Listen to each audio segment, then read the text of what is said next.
गाजीपुर से खबर है। दरअसल मोदी सरकार के 11 साल पूरे होने पर एक कार्यक्रम किया गया। शहर के गेस्ट हाउस में आयोजित हुआ है कार्यक्रम। बीजेपी की ओर से प्रोफेशनल मीट का आयोजन किया गया है। दरअसल राज्यसभा सदस्य संगीता बलवंत इसमें मुख्य अतिथि के रूप में मौजूद रही। कार्यक्रम में बताई गई मोदी सरकार की उपलब्धियां। तो तस्वीरें गाजीपुर से।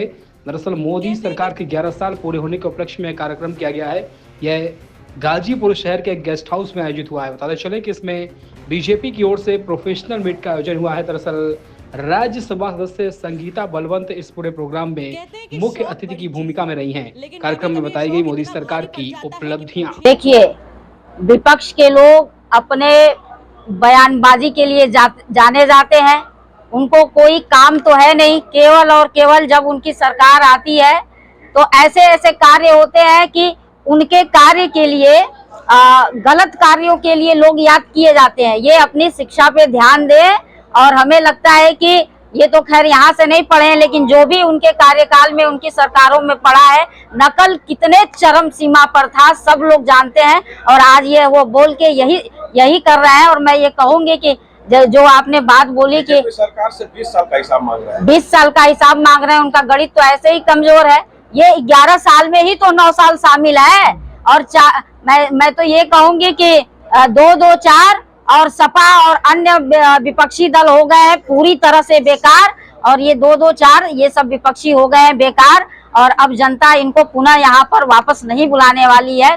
केंद्र हो या प्रदेश हो, भारतीय जनता पार्टी की सरकार ही आएगी, क्योंकि यही एक ऐसा दल है जो भारत को सामरिक रूप से, आर्थिक रूप से, वैश्विक रूप से हिंदुस्तान का, भारत का परचम जो है लहराने का कार्य कर सकता है।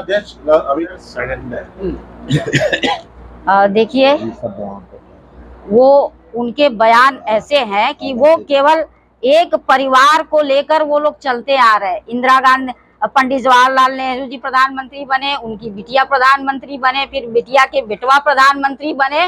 और परिवार के अलावा उन्होंने कुछ किया ही नहीं देश के लिए, समाज के लिए। और उनकी बुद्धि जो है बहुत सीमित हो गई है कि जो आज सामरिक रूप से, आर्थिक रूप से, वैश्विक रूप से जो देश के प्रधानमंत्री भारत को इतने ऊंचाई पे ले जा रहे हैं, उनको ऐसा कह के वो अपनी तुच्छ मानसिकता का परिचय दे रहे हैं। और ये उनको अपने ऊपर लागू करना चाहिए कि वो कांग्रेस एकदम डूब रही है और डूबने का कारण वही है।